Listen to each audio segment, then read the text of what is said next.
paz, igreja do Senhor.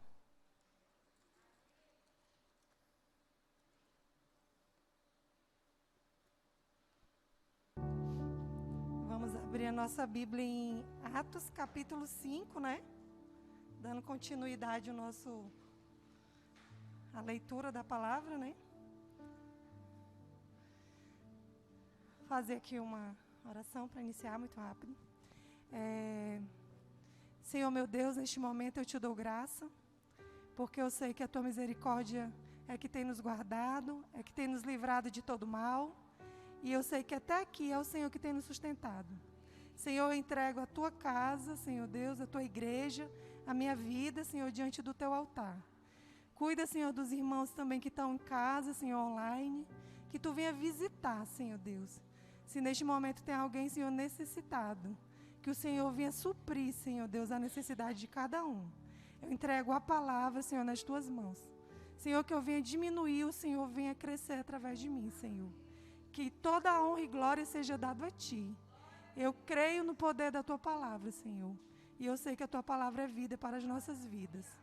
Em nome do Senhor Jesus, amém. Capítulo 5 de Atos, né? Ananias e Safira. Um homem chamado Ananias, com Safira, sua mulher, também vendeu uma propriedade. Ele reteve parte do dinheiro para si. Sabendo disso também, sua mulher, e o restante levou e colocou aos pés dos apóstolos. Então perguntou Pedro a Ananias: como você permitiu que Satanás enchesse seu coração a ponto de você mentir ao Espírito Santo e guardar para você uma parte do dinheiro que recebeu pela propriedade? Né? Hoje em dia, a gente tem visto que muitas pessoas, elas têm deixado que Satanás ajam para que agrade o coração delas a respeito de dinheiro. Muitas vezes elas deixam de honrar um compromisso, né, com o Senhor, um voto com o Senhor, para ficar com dinheiro para si, né? Isso não é só um exemplo que tem aqui, não. Isso é um exemplo diário. Muitas pessoas fazem voto com o Senhor. Lá em Eclesiastes, quem quiser abrir ou anotar, Eclesiastes capítulo 5, versículo 4, fala que o homem que fizer um voto ao Senhor, se ele não for cumprir, é melhor que não faça. Deus não é um Deus de brincadeira. Isso aqui é no Novo Testamento, não é coisa antiga, não. Então, assim, a gente pode ver que se você fez um compromisso com o Senhor, você tem que honrar. E a gente viu que Ananias não honrou. Ele falou que venderia um terreno e passaria o valor total. E ele não fez. E o que ele fez? Ele mentiu. E isso tem uma consequência. Todo pecado tem uma consequência. Tem pessoas que usam a mentira como um hábito de vida. Não, quero que vocês saibam que não existe nem pecadinho nem pecadão. Se você mente como um hábito de vida, comece a mudar. Porque todo pecado tem uma consequência. E uma coisa é bem clara. Ananias sentiu na hora o peso do voto ao qual ele descumpriu e ao qual ele mentiu, né, por interesses próprios. Então, perguntou Pedro a Ananias: como você permitiu que Satanás enchesse seu coração? Lá em João 8,44 fala que o pai da mentira é o diabo, né?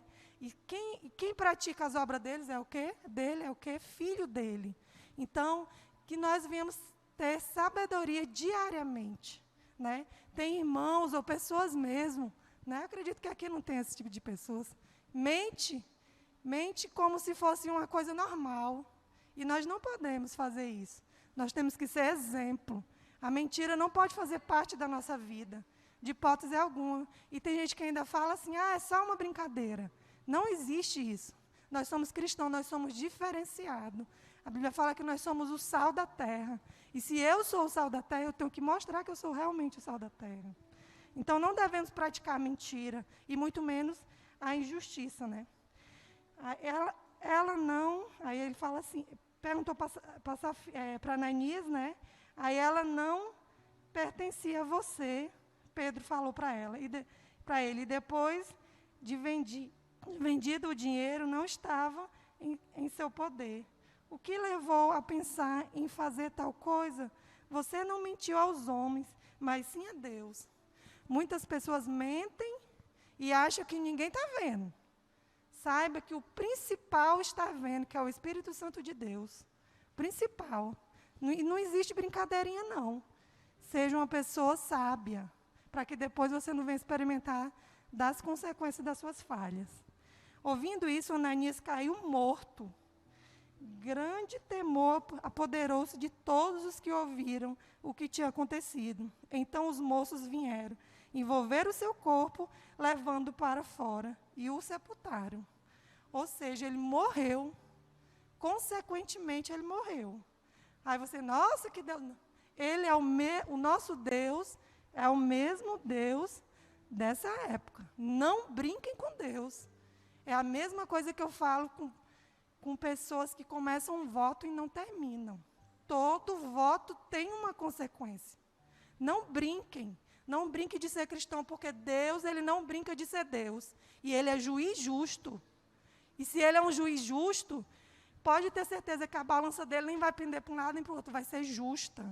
Então, seja honesto e justo, em todo o tempo. Não é só na frente do pastor, nem dentro da igreja, não. Lá fora, no seu trabalho, pare de brincadeiras que desagradam e entristecem o Espírito Santo.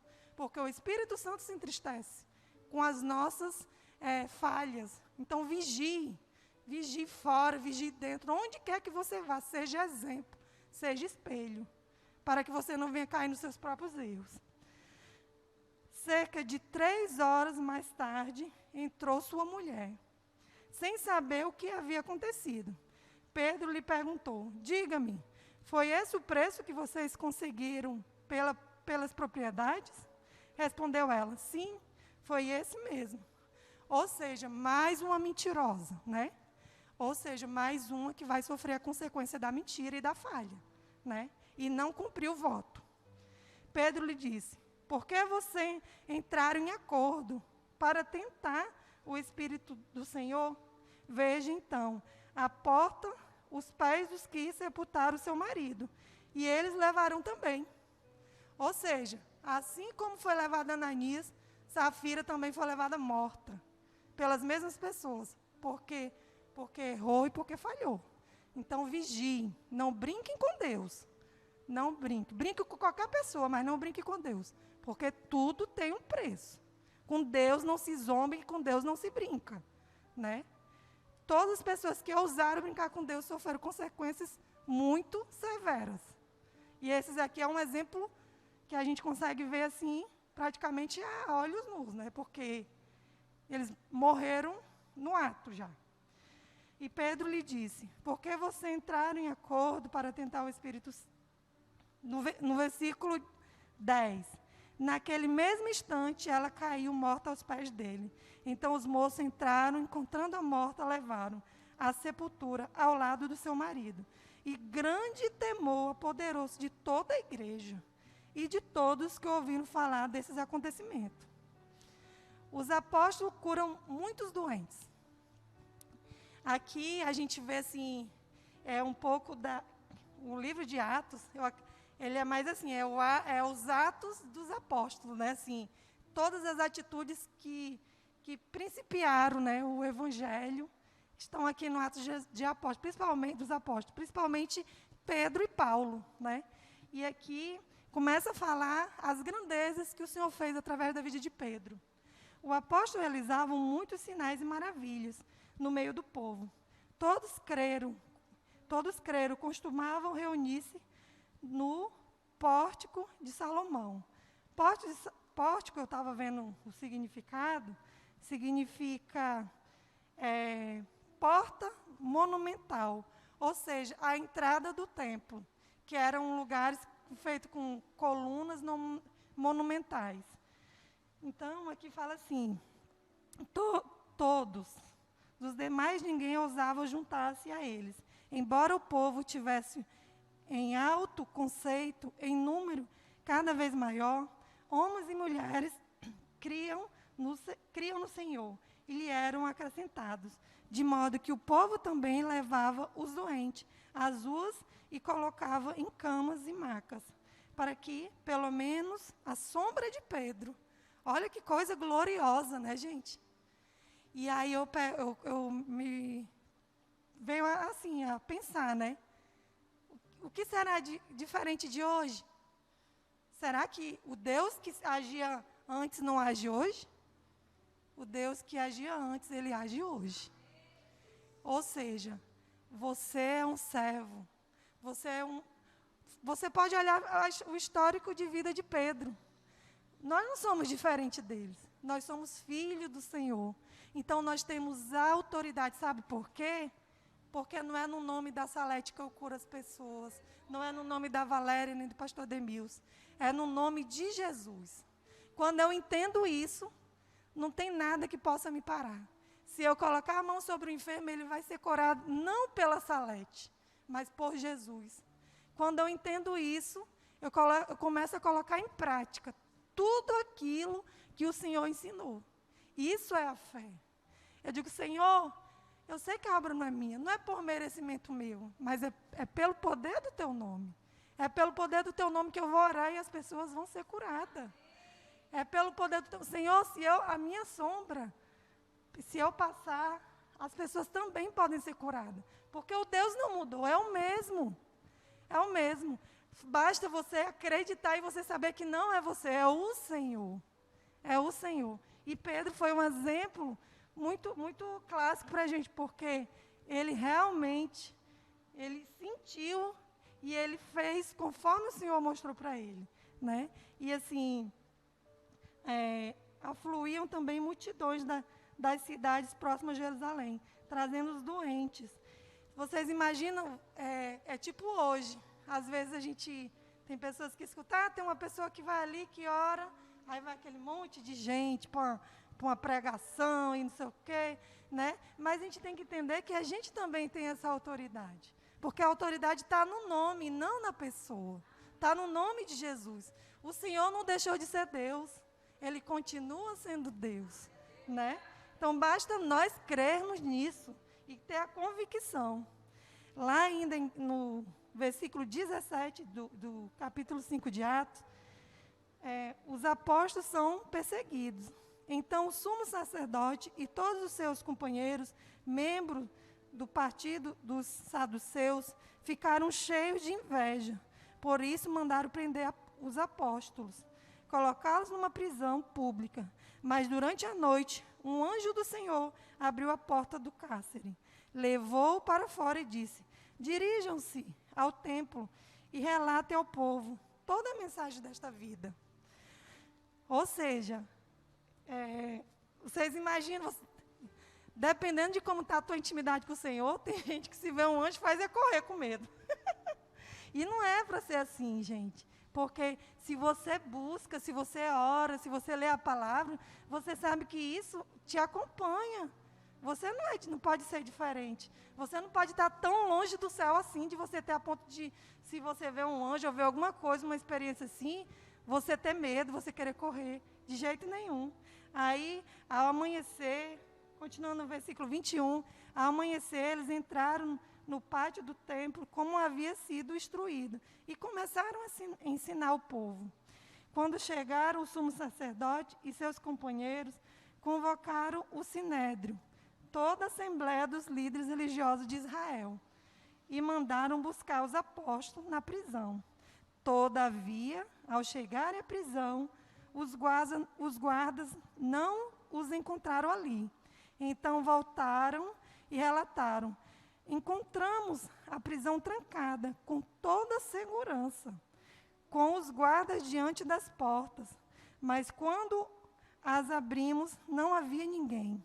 Diante desse relato, o capitão da guarda do templo e o chefe dos sacerdotes ficaram perplexos, imaginando o que teria acontecido. Vocês imaginam?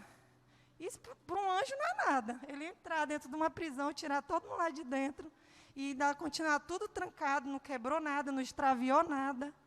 Então, assim, eles já ficaram perplexos por aí, né? Já tinham alguma coisa diferente, né? Porque a pessoa sai de uma prisão, ou ela quebra os cadeados, se ela não tem a chave, né? E eles não, fizeram tudo normalmente. Por quê? Porque é Deus, Deus é Deus de milagre. Não há nada impossível, não há grilhões que o Senhor não possa abrir, não há porta que Ele não possa abrir. Tudo é possível ao Senhor, tudo é possível. Então, diante desse relato, o capitão da guarda do templo e os chefes dos sacerdotes ficaram perplexos. Neste momento, chegou alguém e disse: os homens que os senhores puseram na prisão estão no pátio do templo ensinando o povo. Então, indo para lá com os guardas, o capitão trouxe os apóstolos, mas sem o uso de força, pois temiam que o povo os apedrejasse. Até porque eles estavam só fazendo bem, mas a perseguição era tão grande que até fazendo bem incomodava eles, porque causava inveja. Trazendo para o dia de hoje, é dessa forma. Muitas vezes você está procurando ajudar, fazer o bem, e as pessoas estão com inveja, as pessoas elas maquinam mal, né? Então, a gente tem que ter sabedoria em todas as coisas, até na fala, nas atitudes, no andar, né? Porque existem pessoas invejosas. Assim, aqui é um exemplo, né? Para a gente ver, só porque ele estava fazendo o que? Pregando, falando da palavra do Senhor, curando enfermos. Que mal tem nisso, não é não? Que mal tem nisso, fazer o bem? E hoje em dia existem pessoas assim, trazendo para a vida hoje, né? Existem pessoas invejosas que elas querem o que você tem. Ela até tem tudo, mas quer o que você tem. Tendo levado os apóstolos, apresentaram-se ao sinédrio para serem interrogados pelo sumo sacerdote, que lhe disse: demos ordem expressa a vocês para que não ensinassem neste nome. Ele não queria que ele ensinasse no nome de Jesus. Todavia, vocês encheram Jerusalém com a sua doutrina e nos querem tornar culpados do sangue desse homem. Pedro e os outros apóstolos responderam: é preciso obedecer antes a Deus do que aos homens. Ou seja, é preciso obedecer ao Senhor e não aos homens, né? Então, muitas vezes a gente prefere agradar o homem a desagradar a Deus. Prefere agradar, às vezes tem uma programação, um aniversário que é justamente na hora do culto. Mas como eu não quero desagradar meu irmão, eu largo tudo, vou para o aniversário e desagrado ao Senhor. E Pedro entendeu isso, que o reino do céu tinha que ter prioridade. E vocês, irmãos, vocês estão priorizando o reino do céu? Né? É uma pergunta. Vocês estão priorizando? Porque hoje aqui para a gente está sendo fácil, né? Servir ao Senhor. Ainda não está sendo tão difícil como foi antes, né? E assim, e Pedro entendeu isso. E Pedro falou, abriu a boca e disse: é melhor agradar a Deus do que aos homens. E Pedro continuou pregando a palavra, né? O Deus dos nossos antepassados ressuscitou Jesus, a quem os senhores mataram, suspendendo no madeiro. Deus o exaltou, elevando-o à sua direita como príncipe e salvador, para dar a Israel arrependimento e perdão de pecados. Nós somos testemunha dessas coisas, bem como o Espírito Santo que Deus concedeu aos que lhe obedecem. Ouvindo isso, eles ficaram furiosos e queriam matá-los. Mas um fariseu chamado Gamaliel, mestre da lei, respeitado por todo o povo, levantou-se no sinédrio e pediu que os homens fossem retirados por um momento.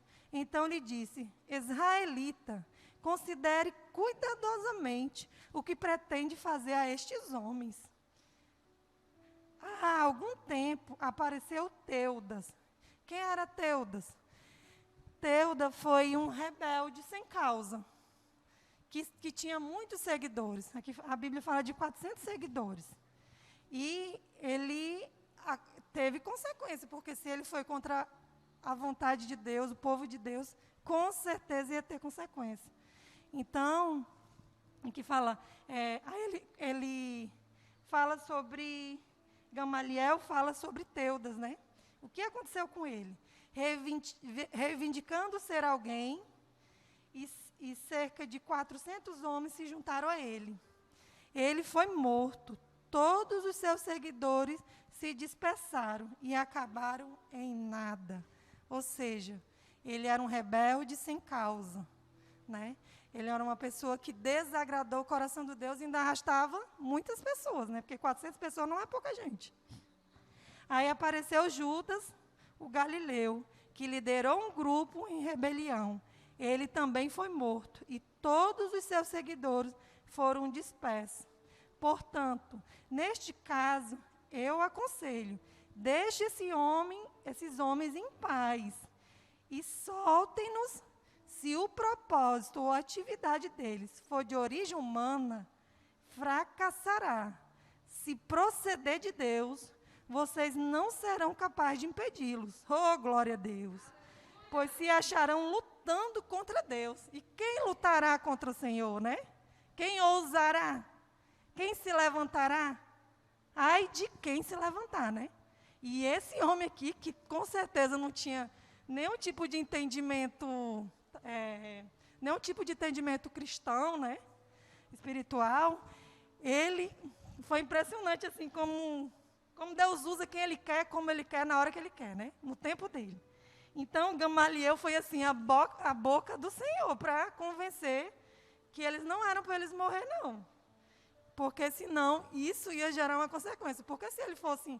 Por isso que eu digo, quando a obra é do homem, ela se acaba logo. Porque o homem é falho e uma hora a máscara cai, né?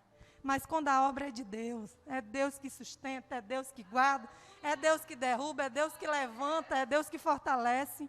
Então, nem cai na besteira, porque se Deus estiver no negócio, meu irmão, é melhor você ir com Ele, porque contra Ele não vai dar certo. Amém? Aí, então, assim, eles foram convencidos pelo discurso de Gamaliel. Chamaram os apóstolos e mandaram açoitá-los. Olha só, o coitado dos apóstolos ainda pegou umas peias.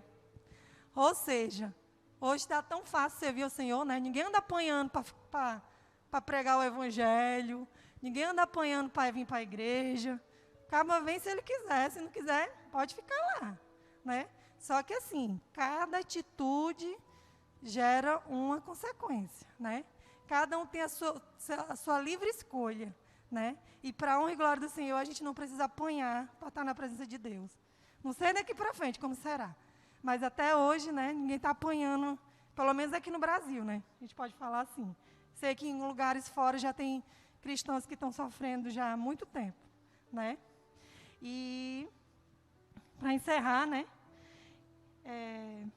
E deixaram sair...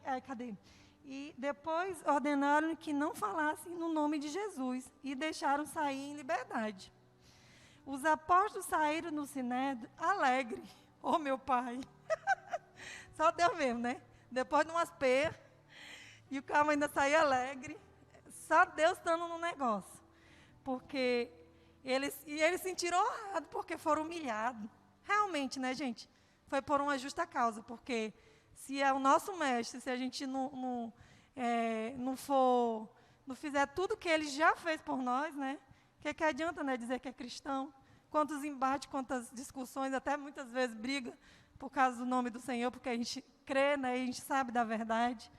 Então, todos os dias no templo e de casa em casa, não deixaram de ensinar ou proclamar que Jesus é o Cristo. Ou seja, Pedro, os apóstolos, eles realmente entenderam o que era o ID do Senhor. Aquele ID que fala lá em Marcos 16:15, né? Ide por todo mundo, pregai o evangelho a toda criatura, quem crê e for batizado será salvo, quem não crê será condenado, e estes sinais seguirão os que crerem, em meu nome expulsarão demônios, falarão novas línguas. Então, assim, ele entendeu, Pedro, Paulo entendeu. E assim, vocês sabem que o evangelho mesmo se iniciou ali praticamente, né, a ser pregado em todos os povos. E não tinha internet, não. Tudo era muito difícil. E hoje, o que você tem feito? Você tem falado pelo menos para o seu vizinho, para o seu colega do trabalho? Você falou um pouquinho da grandeza do Senhor, o ídolo do Senhor, o amor, né?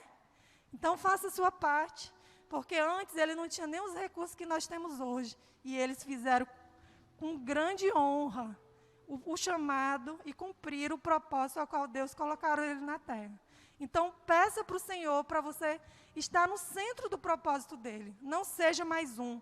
Faça a diferença no seu trabalho, na sua casa, no seu vizinho. Fale, abre a sua boca. Porque a Bíblia fala que aquele que abrir a boca, o Espírito Santo de Deus encherá. E ele te usará. E você verá as grandezas que o Senhor pode fazer através da tua vida. Né? Então, vamos orar. Né? O pessoal de casa também. Se levantem. Vamos falar com o Senhor. Né? Vamos pedir ao Senhor que o Senhor nos dê entendimento. Não só de palavras, né? Mas de prática. Porque falar, muitos falam. Mas vamos viver o Evangelho. Aquele que Pedro e Paulo oravam e pessoas eram curadas, se convertiam, né? Vamos ser fiéis, não infiéis como Ananias e Safira. E que nós venhamos ser exemplo, né? Exemplo de cristãos. Em nome de Jesus, feche os seus olhos. Vamos falar com o Senhor. Deus, a Tua palavra é verdade para as nossas vidas. A Tua palavra é lâmpada para os nossos pés. Ah, Senhor, não somos nada, Senhor. Nós somos dependentes de Ti.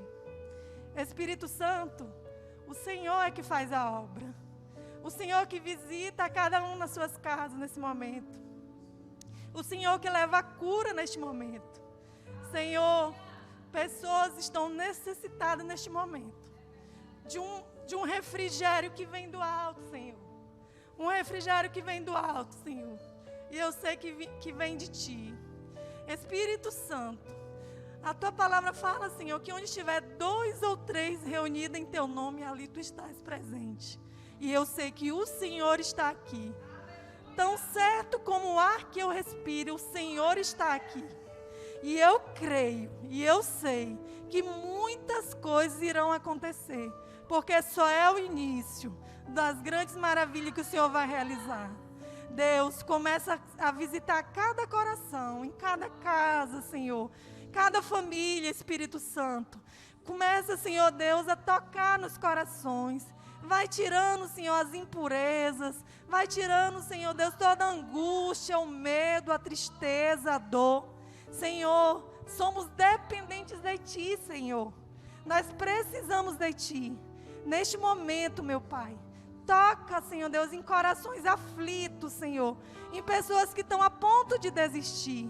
Não permita, Senhor, mas que o Teu Espírito Santo visite. E que eles venham olhar para Ti, que eles não são abandonados. Porque o Senhor é Pai. O Senhor é Pai e o Pai cuida. O Pai ama e o Pai cuida. E eu sei, Senhor. Eu sei em quem tenho crido. E eu sei que a Tua palavra é fiel e verdadeira. Espírito Santo, começa a visitar, Senhor Deus, os corações. Deus, em nome de Jesus Cristo, Pai. Eu te peço neste momento, meu Pai, visita os hospitais, Senhor. Tem vida que estão dando os últimos suspiros neste momento, meu Pai. Eu te peço em nome de Jesus, faz um milagre, Senhor. Assim como Tu usaste Pedro, Deus. Visita, Espírito Santo de Deus, o íntimo, meu Pai. Ali onde tem vida, Senhor Deus, que estão desesperadas, Senhor. Estão, Senhor, muitas vezes até desenganadas. Mas eu sei e eu creio que o meu Redentor vive. E o Senhor ainda faz milagre, porque Tu é o mesmo de ontem e de hoje. Em nome de Jesus Cristo, Senhor. Vai visitando a cada coração, meu Pai. Vai quebrando as barreiras, Senhor. Vai quebrando toda porfia, toda mentira, toda emulação, Senhor. Tudo que não é Teu, Senhor, que venha bater em retirada. Limpa o nosso coração. Lava as nossas vestes, Senhor. Para que a gente venha nos apresentar puro e santo a Ti, Deus. Porque precisamos de Ti todos os dias. É isso que Te peço e Te agradeço. Para a honra e glória do Teu nome, Jesus. Aleluias. Bendito seja o Teu nome, Senhor. Glória a Jesus. Bendito seja o Teu nome.